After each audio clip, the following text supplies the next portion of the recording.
At one point or another, we've all licked things we shouldn't have, and in honor of a Big Tongue Awareness Week, or BUTTA, as it's better known, I wanted to make something to shed some light on the condition. So stick around if you suffer with BTS, or Big Tongue Syndrome as it's better known, which is not to be confused with a small Asian boy band.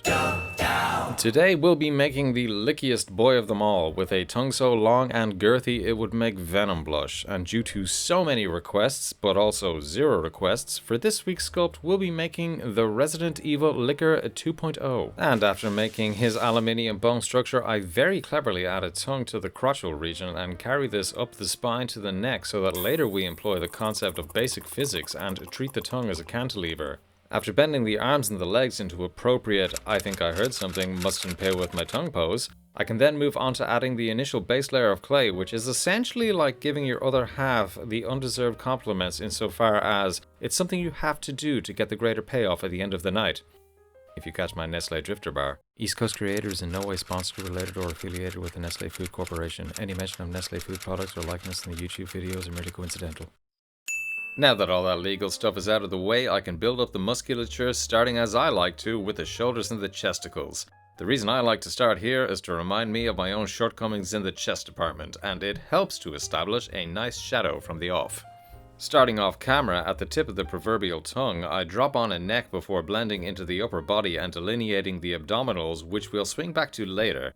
A great exercise for booty gains is what's called a bear crawl. And as lickers seem to commit to this as their preferred form of cardio, we can assume that the cake will be double C thick and act accordingly. A quick note from Editing Keith here to let you know that yes, this sculpt was as chaotic as it appears to be on camera. I was jumping from top to tail like it was prom night, and I'm just happy to be involved. Up top I've added the anterior delt and roughly blended into the body, followed by the sternocleidomastoid. Then the clavicle, and with that in place I can add the abdominal head of the pectoralis major, moving my way down to the sternal head, and finally the clavicular head. As our character is essentially no play and all flayed, I'll add very exaggerated muscular striations to sell the effect when painted.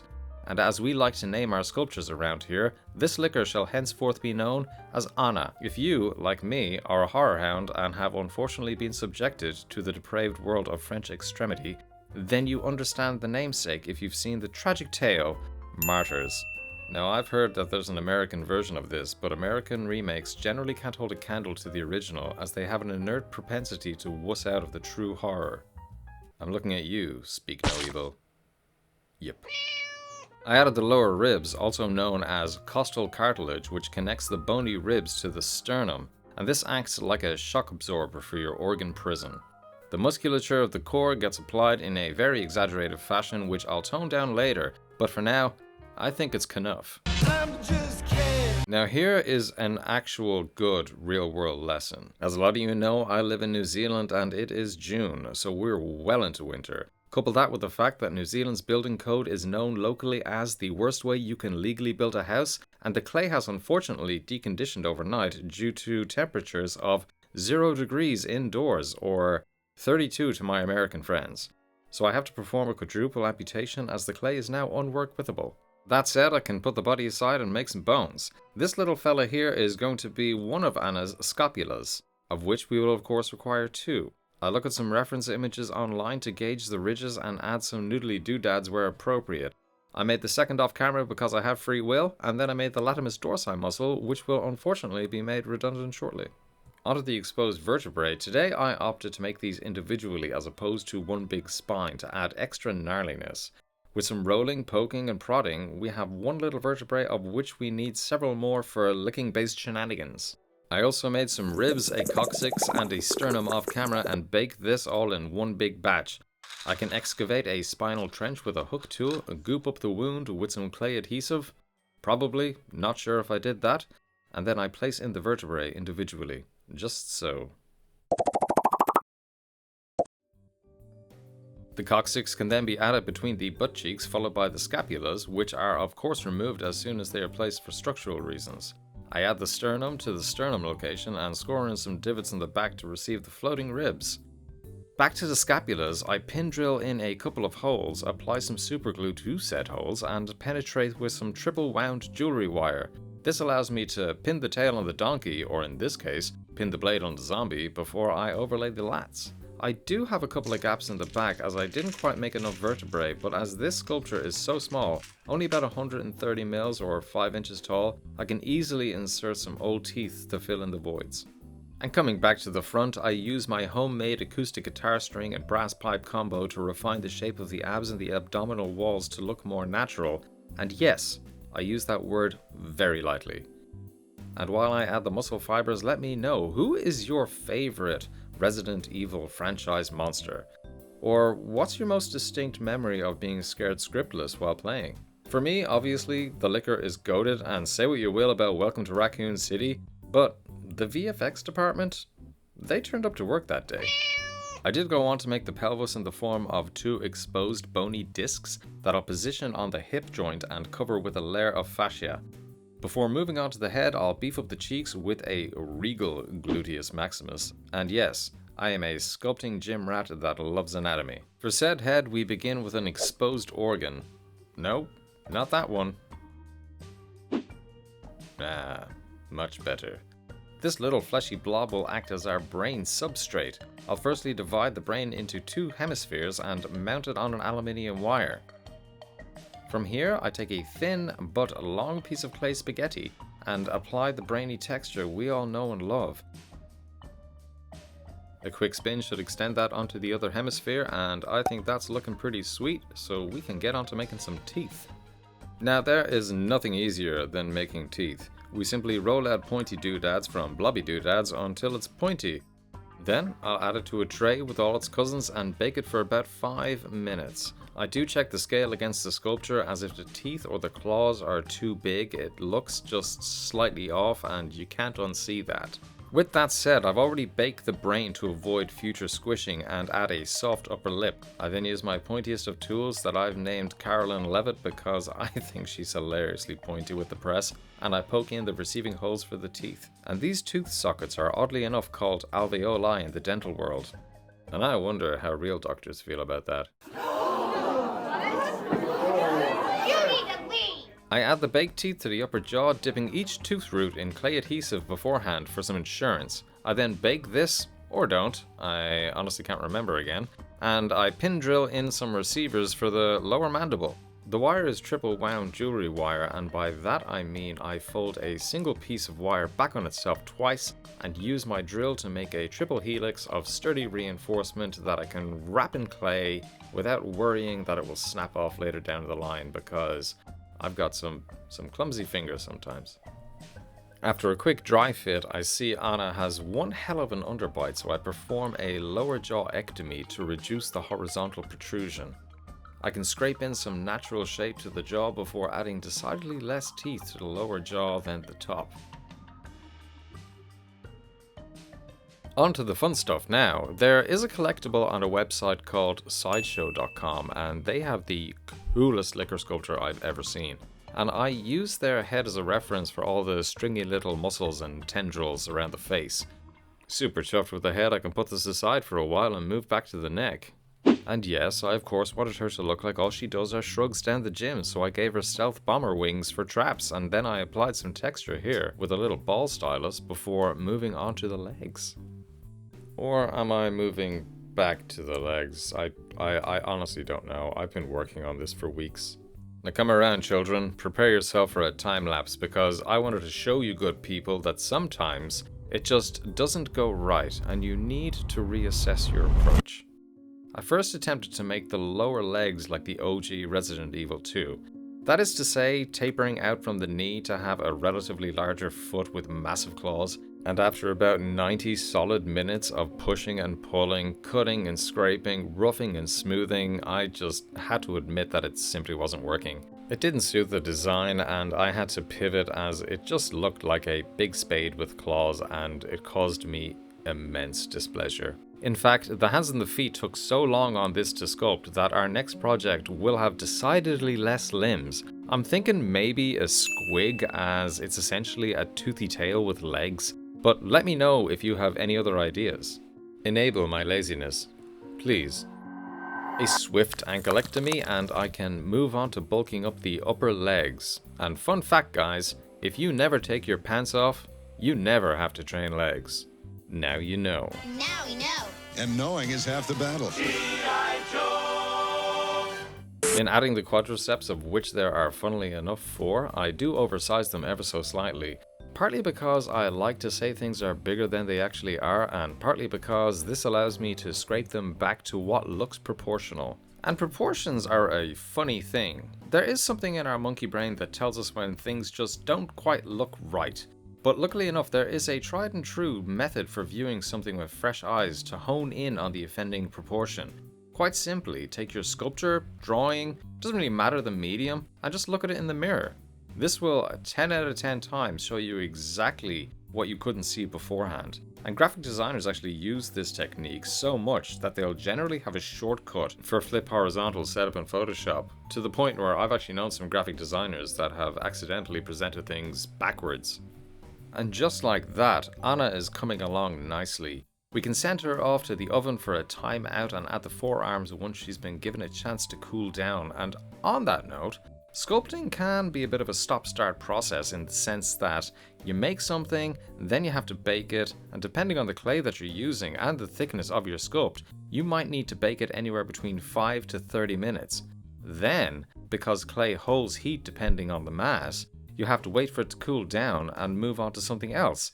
And let's not even get started on when a sculpt with an exposed armature wire decides to become sentient, stabs you in the hand with a 130-degree steel wire, but you can't drop it because it will smash, so you just have to take it, and you're left with some nice little burns for a few days. And that concludes this week's episode of You Know What Really Grinds My Gears, and we can move on to some incredibly odd hands. I'm using armature wire here for 3 of the 5 fingers, as the thumb and the pinky are pretty small and can just be attached to the main body of the hand. I lock these into the clay hand with more clay, and then I can flick on the finger meat. The general knuckle volume and the palm padding gets added before a quintet of knuckles are placed in position and shaped into metacarpals. Happy enough with the hand's odd shapes, I can go ahead and make another off screen. Goop up on a stump and press the hands into said stump, ensuring that I smoosh 100% of all the detail, making my last 3 hours of work almost completely redundant. Now, I do sculpt in the mornings at 5 AM, hence the beanie, as I love doing this, but also I have a completely normal, nondescript 9 to 5, so I sculpt when I can to be creative, which is honestly something I think we all need in our lives, especially the older we get. It doesn't matter if you're drawing, painting, building Lego, just be creative. Your brain will thank you with some juicy dopamine. Just stay away from glitter, because anything involving glitter is not real art. It's the herpes of the arts and crafts world. Once it's around, it's never going away. And if you've made it this far in the video, thank you all so much for spending some time with me today. And please feel free to like, subscribe, and turn on those notifications if you want to see more real art by real people around here. Channels like this can only grow with your engagement, as YouTube's algorithm literally stops showing videos without enough engagement after a mere 48 hours, which can be a tough pill to swallow. I do have a lofty goal of 10,000 subs by the end of the year, but when we hit that, I'm going to do what I've been threatening to do for the past year, and make the T-Rex from Dino Riders fully equipped with a futuristic arsenal. So if you want to see a weaponized T-Rex, you know what to do. Now back to the video. To attach the head to the neck, I'll be using Sculpey Primo, as it is far more forgiving in the brittle department. Super Sculpey Medium I find cracks very easily in the finer joints, especially ankles, because it's got that extra weight on it. But here it looks like Anna has lost a tooth, but we can simply glue this back into the empty socket, and to complete that pretty smile, goop up the mouth for that incoming tongue. I load the mouth with some very soft clay and carefully shape the tongue base so as not to chip any of the teeth, because after all, a liquor with poor dental hygiene is no true liquor at all. I then bend the tongue armature into a dynamic pose and boop on some extra wire for extra grip. Boop! Then for extra grip, I goop up the grip with the adhesive and then build up the aggressively girthy appendage. And for a fun fact today, I asked Google to give me an interesting tidbit about the human tongue. Google proceeded to enlighten me to the fact that the human tongue has exactly 0 bones in it. 0 bones, guys. Thank you, Google. You are living proof that even the smartest people can say the dumbest things. Harkening back to the aforementioned sculpture from Sideshow, I modeled the tongue tip based on their design, which I would really love to show you here, but due to the incredibly high detail on what I'm guessing is a 3D printed model, I simply lack the courage to put that image on what I hope is a family-friendly show. I guess you can tell your kids this is Anna from Frozen, or Anna from Frozen 2, or Anna from Ralph Breaks the Internet. Dream big, kids. And after texturing up the tongue with some stylus work and some silicone shapers, Anna gets baked again, and as is par for the course, yes, another broken leg. I don't even have an explanation for this one. It happened in the oven. Oh well.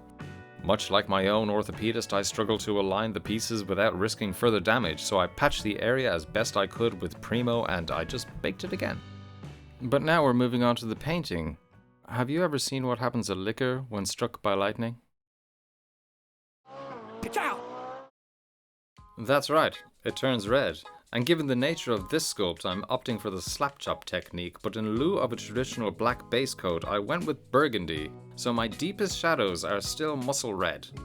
I use Molotov graffiti spray cans to prime where I can because they cost 25% that of Citadel mini primers, and after a stone grey then white dry brush I block in the exposed bones with a bone white midtone. I start with the hips, and after tracing my way down the spine and the ribs, I can paint the scapulas, move on to the toenails, up to the claws, then finish it off with the sternum. Finally, I paint the teeth in the tongue and then the teeth in the mouth. Seriously, how does any human stand a chance against one of these things? Historically, our meat sacks don't fare well against pointy things, static or projectile. Hands up if you've ever drawn blood in your own kitchen under very controlled conditions. Like this video if you've done it more than once. Leave a comment if you've done it 3 times. Question if you should have access to cutlery if you've done it 4. But I digress. Onto the contrast paint now, which is where the slap chop really shows off its feathertails. Contrast paint is a beautiful creation. This one here is Citadel's Flesh Terrors Red, but you can use speed paint or any other of your choosing. What contrast paint does is that it works with your zenithal highlights, allowing the base shadows and the highlights to show through the transparent colored paint. Once that dries, to really make the upper surfaces pop, I apply 2 layers of highlights. The first being a typical blood red that comes in most beginner bundles, and once I've hit all the raised edges, I then go back to the start and do the exact same thing again, but this time I've done it with a Vallejo Orange Fire. For my buddy over at More Art, that's Vallejo. I want to hear you say it with confidence in your next video. The tongue wasn't quite as straightforward as I didn't have a speed paint for this. I first painted the tongue in a too thin wash of squid pink. It didn't do much, but I was using this on the brain anyway and proceeded accordingly. I painted the brain and the mouth region in said pink, and then I applied a very thin sky blue to the base of the brain, which looks fantastic in real life, but not sure if it translates too well onto the screen. My inevitable solution to the tongue was to mix the pink wash with the red contrast paint from the flesh, and from there I added more squid pink and bronze flesh and sponged on progressively lighter tones to the higher areas, covering less surface area with each pass. The bones then get an overcoat of Reichland flesh, which I'll also use as a base for the nails and the claws and the teeth. Once dry, I come back with a whisper of a dry brush to the raised edges. The paintbrush is then unsheathed for some final controlled bony highlights, and I can now give the muscles their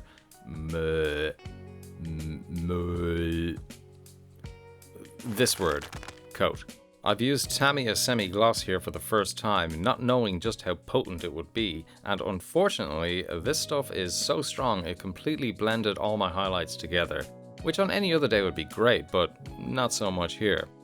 It also caused some of the red to bleach into the brush and onto some of the bones, which again, not ideal, but all in all, not the worst result. Not exactly what I was hoping for. No failure, only learning.